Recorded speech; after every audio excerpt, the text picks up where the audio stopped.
Hey, everybody, and welcome back to another episode. We are very excited today. We have the very famous Mr. Robert Metzger, and we are going to talk about a very important topic today. But before we get started, Bob, why don't you just share a little bit about you and what you do and all that kind of good stuff?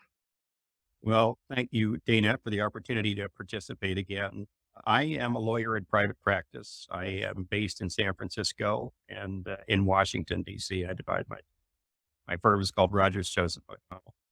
I've been active in cyber and supply chain security for more than a decade. I served on the Defense Science Board Cyber Supply Chain Study. I've been a consultant to the MITRE Corporation for most of the period between 2017 and today. In that role, I was a co-author of the Deliver Uncompromised report, which has had some influence, I believe, upon DoD's approach to the cybersecurity of its industrial base. I advise companies, large and small, on a variety of government contracts compliance problems, including cybersecurity. And I also do a fair amount of work for cloud service providers, managed service providers, even a C3PAO. So I'm hopeful that I've got a useful background to answer your questions today. Oh, yes, you do. Yes, you do. And today we are going to talk about something that is very, very important and needs a lot more attention, which is shared responsibility. All right. So before we get started here, we want to kind of give everybody a little idea about what we're talking about. So, what is the concept of shared responsibility just in general? Well, many companies in the defense industrial base look at DoD cyber requirements and they feel challenged. This is outside their expertise. They don't have the technical people or the technical resources. And so they look to external service providers to help. And there is a wide range of such providers and what they do. The high end, there could be a cloud service provider where you're required to essentially lift and shift your entire operation to become reliant upon a CSP. Another level is a managed security as a service provider. And then there are many forms of managed service providers. There could be third party assessors and there could be consultants. All of these are external service providers. In some cases, an external service provider can relieve a company of a high percentage of DoD cyber requirements. But in every situation, there is shared responsibility. It's never possible for a company to offload its cyber compliance or cyber risk management entirely to a third party. So this concept of shared responsibility is emerging as something that's very important operationally, very important for compliance, and very important as a legal and contractual matter. Yeah, and I think one of the biggest things that people really need to take into consideration is the reason why you can't just pass off 100% of that responsibility is because of the people factor. Because some of the people, the employees, and whatever third party vendors at other organizations, they may be the ones causing the problem. And there's no way that somebody that is, help taking care of your cybersecurity could possibly assume that responsibility. But the reason why this is so important, we're talking about this today, is because I think a lot of non technical business owners, or business owners in the DIB, outside of the DIB, they think, well, you take care of the computer. So why would you not be responsible if I get attacked by somebody through the computer? And that's what really needs to be the attention needs to be brought on with that. And now we're going to dive into a little bit more of how it applies to CMC specifically with the shared responsibility um, matrix. And one question is, how does an OSC have confidence that the solutions provided by a cybersecurity provider will satisfy the DoD requirements? Because this kind of goes both ways. Not only is it, the company can't take all the responsibility of the OSC. How does the OSC know that, whoever they're hiring is, doing what they should be doing? Well, that is both a great and a difficult question, Dana. If you put CMMC into a web search, you're undoubtedly going to come up with a long list of people who are proposing to help you, to either assist you or potentially even to solve all of your CMMC requirements. Well, it really isn't so ever. An organization seeking certification has to understand that in the end, that organization will be assessed. That organization is responsible for compliance. It's that organization which has contracts with DoD that obligate it to satisfy the DFARS, which require it to meet those 110 controls in SB 800 171. So when you look at the range of offers from a cyber service provider, you certainly want to look at the credentials that they present. You want to know what experience they have. You'd like to see if they have any relevant certifications. It's helpful to know references as to who they have assisted. It's certainly helpful to have some transparency into their own security practices. You also need to know about their personnel. It's helpful to be sure that there are no personnel who are not U.S. nationals that a provider is to have access to CUI. It's a bit difficult because today there is no, prevailing existing regime that provides a, gold star of approval or some other form of certification as to any external service provider. It's really left to what we can call market forces. That is the diligence, of the buyer and the integrity and competence of the service provider. That is a very good point about asking for references and making sure that whoever is helping you with this really does know what they're talking about, because you're absolutely right. There are people jumping in left, right, and center here that are saying, oh, we can help with CMMC. We can help with CMMC. And again, if you're a non-technical business owner, how do you know? How do you know? So that's a great idea. I love the idea of checking for references because you don't want to be the only one that they're helping. Let me jump in for just a second. A lot depends on the nature of your business, and a lot depends upon the strategy or the services of the provider. If you're a business that's only dealing with federal contract information, well, then there's a lot less risk and you're dealing with a service provider. If you're an organization, on the other hand, that does a lot of sensitive work for DoD, well, then you've got to be more careful, not only in who you select, but what you allow them to do. Uh, Appreciate that if your service provider gets access to controlled unclassified information or export controlled information, it's possible that you could become responsible for any violations that they might experience in improper access to controlled unclassified information or improper access to export controlled information. A real kind of breakwater, Dana, is whether your service provider does or does not have any authority over your system, whether it has high level rights and privileges to access or to view documents, what controls you have that either limit or exclude entirely access to CUI. There's many variations of how to sort out that problem, but an OSC of any size needs to be thinking carefully of just what that service provider is going to do, what authority they have, what access they have. There are ways to deal with all of these questions, but they never happen correctly by accident. Mhm. Yeah, not till something bad happens. All right. So that's one thing we need to talk about. Another thing that is a big, big deal is third party providers. So, what are some common considerations that everybody needs to be taking into consideration when it comes to third party providers? Well, the third party provider's role is to help you. It can be high expense or massive involvement that puts you into a cloud system where your security is likely to be extremely good, but expensive. It can also be just an advisor who you call up to help when there's a problem. A lot of people use managed service providers. My small law firm does. A number of organizations use managed security as a service providers. And look, we all appreciate that it's commonplace for an MSP or an MSP to actually have the opportunity to get into the information system or to work or the workstation of an individual and then have the ability to sort out problems and help online. Well, from a security standpoint, you could appreciate that any time that you are admitting a third party into your system or giving it access to your workstation, there's at least some possibility of access to controlled and classified information. You have to be careful to limit and manage that. You have to ask the provider what they're going to do to give you assurance as to their security. But, when I'm counseling third party providers, the uniform theme that I tell them is, look, you need to deliver a great service. It has to be, affordable and successful. You need to provide value by improving the security and the response of your clients. But you cannot assume contractually or legally the liability for any of the million things that might go wrong and cause injury to your client. Now, why is that so?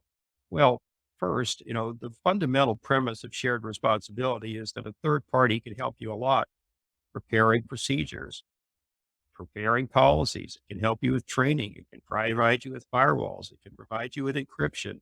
It can provide you cloud services. But in the end, it's the client that owns the data, the client that has the contractual responsibility, and the client that ultimately is responsible, just to one thing, for the training and competence of its personnel. No third party service provider, any size, can take on all of the potential liabilities that could occur. There's a big range. If there were a breach, your system might be shut down. You might have information exfiltrated. You might have reports to do. You might have compliance problems with DoD and its DFARS. Uh, I think the general approach of third party providers is to promise to provide capable services, but not to assume either first party or third party liability if something goes wrong. And for many of the managed service providers, Dana, imagine that if they were to look at one, two, or three claims, suppose there was a ransomware attack by a common criminal using the same technique that struck three clients dispersed around the country of a particular managed service provider.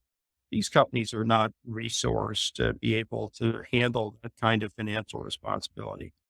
And this points us to insurance. It's really important for organizations to have cyber insurance, which will, in order to get that insurance, well, they're going to need to pass the diligence of insurance providers. And that's going to mean that they have good security. One of the ways they can get good security is to make knowing and effective use of the services from third parties. Yeah, that's a very good point. And the other thing about third parties too is not only your MSP, MSSP getting into the system. You may have other vendors that need to get into your system for whatever reason. And one thing I want to point out that we also need to talk about too is anybody that needs access into your system, least privilege should absolutely be at the forefront of what they're getting access to, because sometimes people don't think they'll say, oh, here's access into the system. And they don't understand. You only want to give them access to the minimal amount you can that they can do, that they need to get that job done, whatever it is that they're doing. So that's one thing too that I'll Absolutely. talk a little more. So, that's absolutely right. But it points again to the nature of shared responsibility. It's the responsibility of the individual who's being assisted to make sure that they close out applications and don't have anything on their desktop shouldn't be viewed by an outsider. Mm. It's also the responsibility of the service provider to have good controls, policies, and process so that it has minimum intervention, so that it keeps no records other than perhaps the length of a session. You never want to have a situation where the access of an outsider to your system or to your devices is for any longer period than necessary. And I have found, frankly, that some managed service providers are very reluctant to describe or to make available their internal processes and policies. Those can be important to review. If ultimately you would be responsible for misuse of sensitive information by a third party provider, you have a right to ask that third party provider about its security. And you can ask for more than just bland, assertion. Oh, we're great. We have all these trained people. We're spectacular. I see that a lot. I want to know more. I want to know who's been trained where, with what certification. I'd like to see the documentation of your policies and practices. And I'd like to know kind of what your security architecture is itself. These are not things today that DoD requires, but they are things that are necessary for you to have adequate assurance in the security of your provider. If you find that a service provider can't answer those questions or refuses to provide that information, you're probably well advised to look elsewhere. Are you having a hard time finding new customers? A lot of folks just like you in the IT and cybersecurity space are in the same situation. And they have embraced a new opportunity to get new clients. They're doing this by growing their online presence and maximizing the power of LinkedIn. How, you ask? I have a tried and tested method called my Cyber Social program. I myself have been on LinkedIn and now have over 3.5 million LinkedIn views, and over on YouTube, I have over 750,000 video views. So I can show you exactly how I have done that so that you can promote your organization and become the authority in your industry. And the best part is, I've done all of this organically without one paid ad. You don't need to waste your money over on Google with pay-per-click ads. Now's the time to establish yourself. Look around. The competition isn't doing it. This is your time to shine online before they do. So if you're ready to start your online journey and future-proof your business, please, down below, click the link and schedule a time for us to have a 45-minute call where I can review the exact methodology of the Cyber Social program. You can also click below to see some of my masterclasses, which will give you quick little snippets of a couple of things you can do right away on LinkedIn that will help with your profile. I hope to see you and hear from you soon.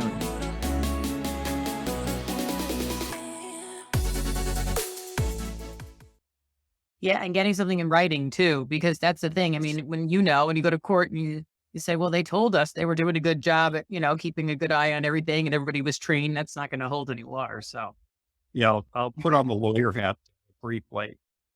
As a lawyer, I can't emphasize enough the importance of evidence, and that applies even to evidence of compliance or non-compliance. If you post a score on SIPRs and you don't have any evidence to support it, you have some exposure. And what you want to have, of course, is a system security plan that is consistent with the score that you posted. Well, the same is true as to the relationship between a third party service provider and its clients. Both of them need to keep evidence of that relationship. In the case of the third party provider, it ought to keep at least, records of events or occurrences where it's called upon to help. It ought to be able to recreate who talked to whom about what problem or what actions it took. It also needs that documentation as to how it minimizes its access and how it employs least privilege. But, to look at the other side, we do find examples of service providers who can produce all the policies that you need to comply with SB 800 171. And they can provide some great tools to satisfy 171 as well. But if those policies are not followed, well, that's not the fault of the service provider. If those tools are not used correctly, same point. And, it must be understood by every organization in the DIB that, ultimately they are responsible for the acts of their own personnel. They have the contractual responsibility to the DoD clients. Mhm. Yep. All right. Here's another question about C3PAOs. So, how are they affected by shared responsibility? Well, that's a very interesting question. The C3PAO is expected to have some independence from the organization that it is reviewing. And so a C3PAO can um, assess your cybersecurity measures and determine that you are not ready for a DIBCAC assessment, that you're not ready to go through a formal assessment. A C3PAO can help you in preparing the evidence that's needed to satisfy an assessment, but it is not a consultant. It is not an advisor.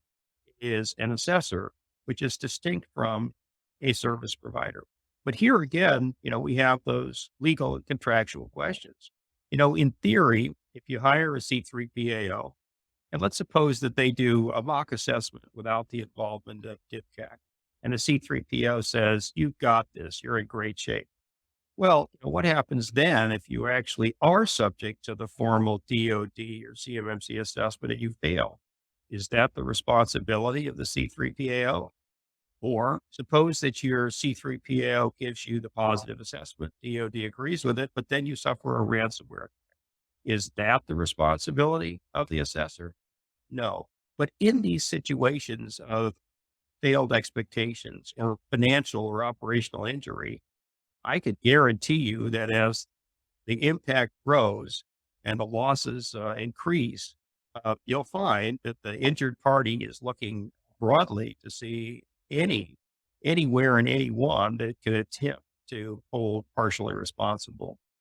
This again emphasizes the importance of qualifying for and getting cyber insurance and from the standpoint of the assessor, it makes it essential that you describe in your assessment agreement exactly what it is you do, how you do it, what cooperation you expect. But it is equally important to describe what you don't do.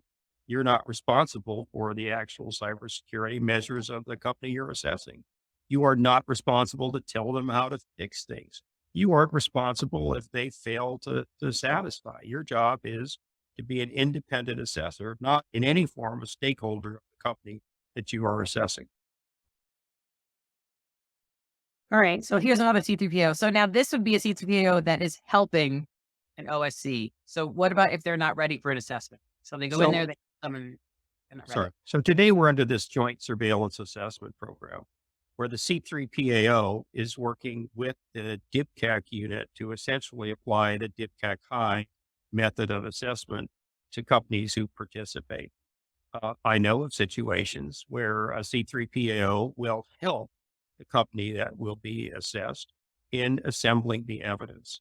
It is entirely possible that a C3PAO will determine before the date of the joint assessment with DIPCAC, it may determine you're not ready. You don't have the evidence. You're not going to pass. If that situation arises, I think the responsibility of the C3PAO is to inform its client, the organization seeking certification, but not to inform the government. There's nothing today that makes a C3PAO legally obliged to do anything to the Department of Defense or any other government agency. Their responsibilities are established by contract between the C3PAO and its client. And the nature of their work is defined by CMMC AB, sorry, the Cyber AB ecosystem, and it has agreements with the Department of Defense, but it is still an independent body. So, the short answer is if you conclude the company isn't ready, you should tell them. You can't tell them how to fix it. You can tell them, you tell them the things that you that are insufficient. Those may be the nature of the evidence that's available, or the personnel who are ready, or the systems that would need to be documented, or the scoping that's in question. So one thing that is very important about this too is that we want to make sure that this isn't happening and you're being told you're not ready for the assessment that's already scheduled and you have to pass that assessment because your contract date is going to be starting closely thereafter. And now you're told you're not ready for the assessment. You're going to fail the assessment if you take it. And that means you may not be able to participate in the contract that the government is offering you if you haven't passed. So that's why the sooner we can get started with this stuff, the better off that we are when it comes to that. Well, no one should try to make it the duty or the obligation of a C3PO to pass the entity. That's just not right. That's not Okay. their job. Um, it is, I can't emphasize enough a point that you just made. Uh, Within some period of months, perhaps as early as next summer, we're going to start to see some solicitations come out that will require assessment and certification. Even now, there are companies that have concluded that there is a business advantage to have to going through the joint surveillance program so that they're getting a positive result from this joint assessment. So there is business pressure to be assessed and do well, and eventually stronger business pressure to be assessed and receive a required certificate. However, it is a responsibility of the organization seeking certification to have taken the measures which will be sufficient to satisfy the investors. And is, of course, having, an answer, a description and documentation for each of the 110 requirements. And thinking not just about what you assert that you're doing, but how you can document it, how you have evidence to show that the requirement and its objectives are satisfied. And indeed, in the present DIPCAC high assessments and the joint surveillance assessments, a lot of the effort during the actual assessment itself is looking to the documentation, looking to see whether you have documents that cover or describe the operations of your security measures. There aren't so many actual tests of your system as efforts to confirm that what you say you're doing in the SSP, in fact, is what you're doing. Now, let's talk about the SSP very briefly. Can a third party prepare an SSP for you? Yeah, it can, but it's not going to survive an assessment if it's just a document that is created that doesn't conform to what you do. Yeah, that's a very good point. You don't want to just go online, buy a template, and have somebody give that to you, and you fill in all the blanks, and nobody knows how to use it. Nobody's following it or anything exactly what you just said. And one thing I want to touch base on about getting all this stuff done and participating earlier versus when it's going to be required is that this is all just good business practices. That's what we're talking about. We're talking about securing data, making sure we're protecting things, and that at the end of the day is what some of these companies that are being proactive are seeing the advantage of, is saying, this is a good thing. And we really are going to shine because we can say we're already following all this stuff and, all that kind of thing. So one last little question we have here. So what should an MSSP or a cybersecurity provider use for a limitation of liability? Well, I think it's essential to have a limitation of liability. You are a C3PAO, you're a managed service provider, a cloud service provider, or managed security as a service provider. There's only so much that these organizations can take on, especially in an environment where we are reminded almost every day of the ingenuity and persistence of hackers and ransomware criminals. As the threat landscape becomes so demanding, it makes it even more important that there be appropriate contractual protection and appropriate contractual description of what is to be done. I've said I have taught for a number of years, helped teach courses at law schools on public sector contracting, and I often say that the contract is something that is a nuisance to get to. That sometimes people tend to ignore the terms and conditions. But in this world, where the opportunities for events are so high, where the consequences of a cyber breach are so great, you're going to find that after such an event, a lot of people will be paying very close attention to the terms and conditions of that agreement. So no matter who you are as a provider or as a client, you want to be reading those contracts carefully and making sure that the services that you're paying for are properly described. And from the provider standpoint, you want to be sure that you don't expose yourself to a later argument that somehow you are responsible for events that are really, outside your cognizance or control. Key point. In the insurance world, there's this concept. So returning to the issue of the limitation of liability, I've recommended to some companies who are providers that they have language such as what I'm going to read. In no respect do any services of provider under this agreement make the provider responsible for or liable in any respect in the event of any form of cyber breach or intrusion, including ransomware or other forms of cyber attack.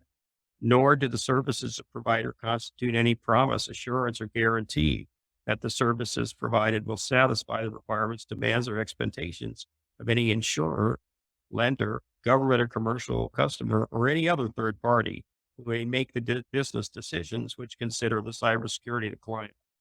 It's a fact that increasingly customers, investors, lenders, shareholders, and the like are concerned, want to know, and have confidence in the security of companies. And of course, a third party service provider has a role in helping to provide that security. But companies should not try to transfer the risk of a cyber attack to the service provider. It's ultimately the responsibility of the company to remain vigilant, to make sure that its personnel act as expected and required, and as appropriate to update and improve their security over time.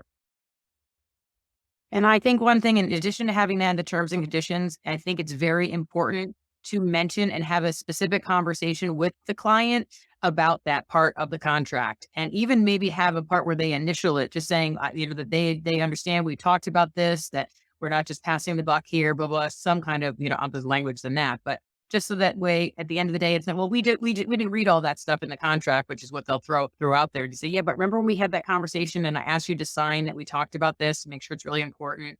Because this is, as we all know, nothing is ever a big deal until something happens. And then everything is a big deal. So nobody wants to read a contract. But then, of course, when, like you said, something happens, everybody's down there looking at every letter of what's written in that contract. So I think that's very important. So that what you just read off is very, very helpful, and people should look into that. So reach out to you. Let's be sure. Let's be plain though. The fact that a third party service provider will disclaim responsibility or liability for attacks doesn't mean it gets a free hand to do a good job, a bad job, or no job. There are always should be affirmations by the provider as to level, as to the professionalism of the service they provide. And often it can be good to include mechanisms for response times or provisions to deal with disagreements or disputes. The objective of these relationships is for the service provider to assist a company in responding to a wide variety of circumstances and other needs that constitute cybersecurity. It is a shared responsibility. You want the contract to make the relationship cooperative, but you don't want the contract to become a means by which the consumer, the customer, can avoid responsibility, thinking that it has shifted that risk and exposure to the provider. Mhm. Shared responsibility. That's what this whole thing is about. So I want to say thank you so much for your time with this. I was so looking forward to this, and you are a wealth of knowledge when it comes to anything related to this. So anybody who has a question, they should reach out to you, get in touch with you.